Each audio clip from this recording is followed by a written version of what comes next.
What's up, YouTube? Welcome back to Celio's Network. We're going to be doing the first metagame update for Vivid Voltage in the standard format. There were two tournaments this past weekend that allowed Vivid Voltage to be played in the standard format. The Poca X tournament with about 80 people, and then the Sunday Open with over 200 people. And we'll also look at the results from one of the most recent pre-Vivid Voltage tournaments, the Hexter Season 3 tournament from last week, and kind of compare that. As well as I have my post Vivid Voltage predictions from last week here in this spreadsheet. So if you missed that metagame update and prediction, definitely go check that out, because I talked about why these decks would be good or bad or popular or less popular. So some information I might be omitting here just because I already covered it in the last metagame video. Also no camera today because I'm in a bit of a rush to record this. I just got home. And then I have class soon. And also, if you've been watching the streams in the video, you know my camera has been overheating and I ordered a new AC power adapter, so that won't happen anymore.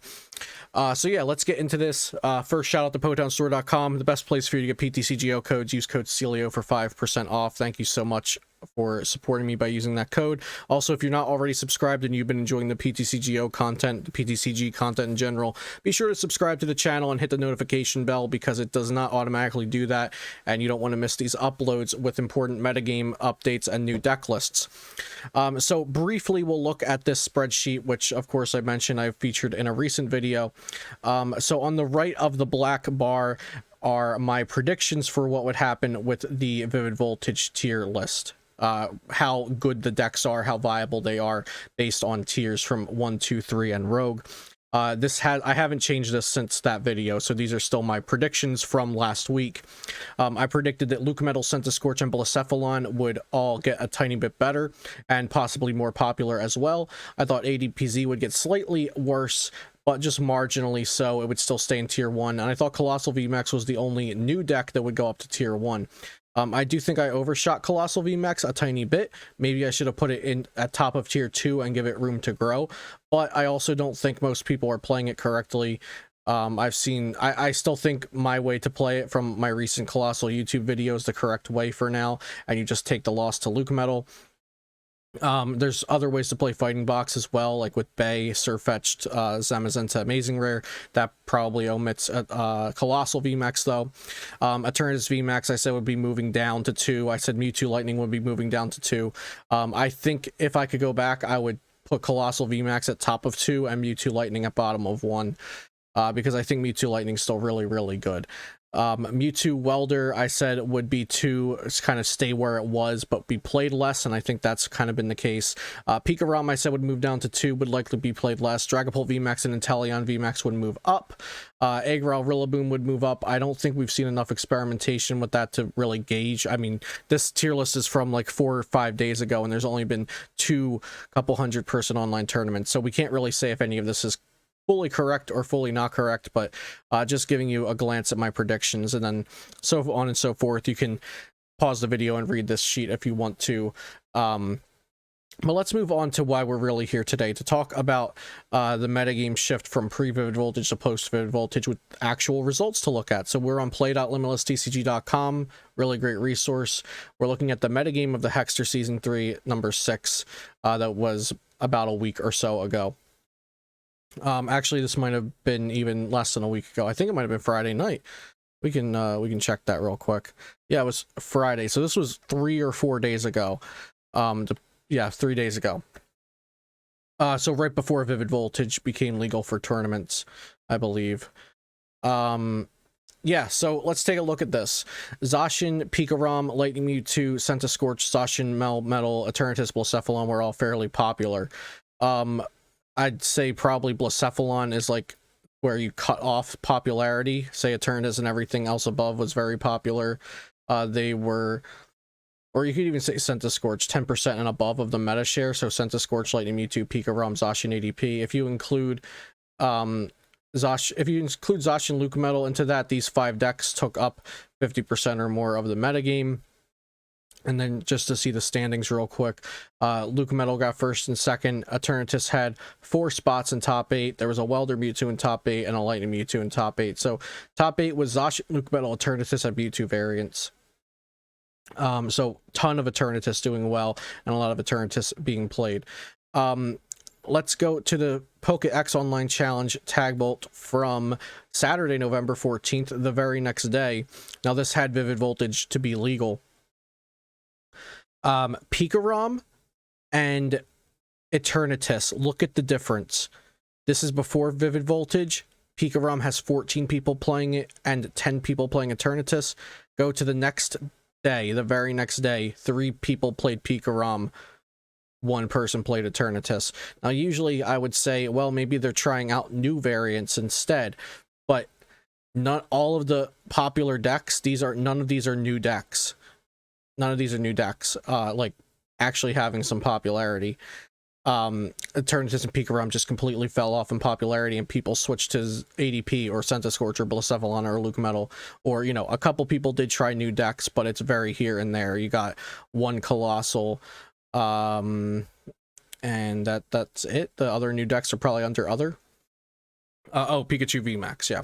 So my big point here, I hope you're all following, my big point here is Pikarom and Eternatus fell off heavily in popularity, and we could assume that that's because people were afraid of Colossal VMAX being a fighting type Pokemon that takes advantage of the fighting weakness on Pikarom and Eternatus. Now, what's very interesting is the mere existence of Colossal VMAX. It being released as a card caused dozens of people to fall off of Eternatus and fall off of Pikarom. Eternatus dropped 10% in meta share. Pikarom dropped like 7% in meta share. All because of a card being released that only a single person actually played for this event. So this is something that does happen, and I wanted you guys to understand. A card's existence could shape the meta, could shift the meta. It could cause decks to be played or not played, text to be played or not played. It could really shift and change things up. And even though there was only 1 actual Colossal in the tournament, it caused so many Pikarom and Eternatus decks to not be played. So that's something really, really interesting and something to keep in mind, that the existence of Colossal caused these decks to be played less. Now, I think people caught on to that. And so the next day, the very next day, these are 3 days in a row, Atlas Collectible Sunday Open with over 200 people, I believe. 210 people. We got our numbers back up. So Pikarom is back up to 8%, and Eternatus is back up to 6%. Still not as high as it was. People are still afraid to play it, I think. But Colossal, there was a tiny bit more Colossal at 7 people playing it. So some other interesting things. Dragapult's coming back. We see over here, I said Eternatus moves down, Dragapult moves up. And it looks like that is happening. And Teleon Frosmoth moved up big because people are recognizing, like I said over here, the power of Centiskorch and Blacephalon. And Pikarom moving down because people are afraid of Colossal VMAX. All of these things adding up to make Inteleon more playable than it was prior.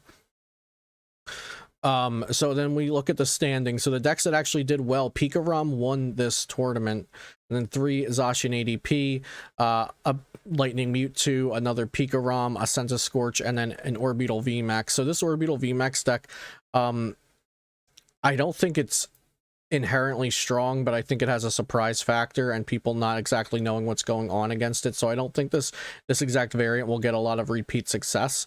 But I think it was really cool to see. The person actually commented on my YouTube or Twitter or something, shout out to Apsy, and said that this was inspired by the Colossal VMAX list on my YouTube, and you can kind of see that. I actually said that on stream, that this deck looked like if you took the skeleton from my Colossal deck and just changed it into Orbital. But yeah, so Dragapult had a 10th place placing, and I think it also had another one in here, 10th place, and because I lost to Dragapult. I was playing Lightning Mew 3, and I'm somewhere down here, I think. Let's see, yeah, there I am, Celio's Network. So what were my matches? I lost to the Lantern 2002. Yeah, so I lost to the 10th place Dragapult. And this was like, you know, the Clefable, Crushing Hammer, Yell Grunt kind of stuff. So I think honestly my predictions were pretty spot on, except Colossal VMAX and Mewtwo Lightning should be changed. Like I said, I do think the Colossal is just not being played correctly right now. I'd like to see some of the lists. Okay, this is my list exactly, I think. Yeah, this is exactly my list. And it does scoop to Luke Metal, like I said, so that's just something you have to take. Lost to Eternatus, lost to Pikarom? Interesting. Weakness Guard Eternatus, maybe? Nope. Okay, very interesting. People also, I don't think, know how to play the deck yet, so no offense to the people playing Colossal. I'm super glad people are taking my list and playing it. But it is very hard to play, like I said in the video and in my article and anywhere I've talked about Colossal VMAX. So hopefully I'll be able to take Colossal VMAX to some online tournaments soon and see if I can make a difference with that. But yeah, I think my predictions for post Viv, I would just change Mewtwo Lightning and Colossal VMAX around. And I think it's honestly pretty spot on. Yeah, but like I said, keep in mind... Oh, the other huge thing, this is huge, guys. If you stayed around to hear me talk about the meta for this long, if you made 11 minutes into the video, this is a huge one that you don't want to miss. The existence of Aegis/V caused there to be no Decigoons. No Decigoons, no Altaria, okay? So I told my patrons Saturday night or Sunday morning, take Aegis/V out of your decks. It's pointless. Okay, because the existence of this card scared off Decigoons. Okay. Only, I think 2 people played Decidueye. Yeah, 2 people played Decidueye in the Sunday Open out of 210 people. And are there even any Altaria decks? We would probably have to look in other for that. But yeah, so the existence of Aegis/V, just the card being released, made it so we don't even have to play the card. We don't have to tech for Decigoons for a little bit because Decigoons won't be played because they think everybody's playing Aegis/V because everybody was, but now you don't have to on the next day because everybody's already off of Decigoon. So it's really interesting to see how the meta works like that, and that's something you can take to learn your entire career of Pokemon TCG, because these things happen all the time. A card comes out that's a hard tech for a deck, so that deck falls off. Then the next tournament, the people don't play that tech anymore because the deck will be non-existent. Then eventually there will be a tournament where people don't tech for Decigoons and it comes back and does well, and then everybody will be teched for it again after that with the Aegis/V. So that was another interesting thing to note. But I think those are the 2 big things, that phenomenon of a card existing causing shifts. That happened with Colossal VMAX and it happened with Aegis/V. The card doesn't even have to exist in the physical tournament. All it has to do is be a card that's possible to be played, and it will change what players want to play. So I hope you enjoyed this video, the metagame update, Meta Monday. Yep, today is Monday, November 16th. To get you ready for the Hexer tournament tonight, any other online tournaments coming up, the Team Challenge qualifiers coming up soon. So thank you for watching, trying to get the camera thing fixed. Wanted to get this video out for you guys today. Subscribe to the channel if you have not already. I think like somewhere between 50 and 60% of viewers aren't subscribed yet. That's what YouTube is telling me. So if you do watch the videos and you enjoy the videos, be sure to subscribe, leave a thumbs up, and hit the notification bell. Leave a comment too. I love hearing from y'all. We've been growing exponentially in the past 28 days, and I'm really trying to grind out at least 1 upload a day to keep this going. I'm so happy about growing my community as much as I have been. Speaking of community, join the Discord. Link is in the description down below. Everybody's in there. Everybody in there is fantastic. Yeah, PotownStore.com. Shout out to them for sponsoring my channel and all my content, and they're really great people to work with. Code Celio for 5% off over there. And have a great day. Thank you for watching, and I'll see you next time here on Celio's Network.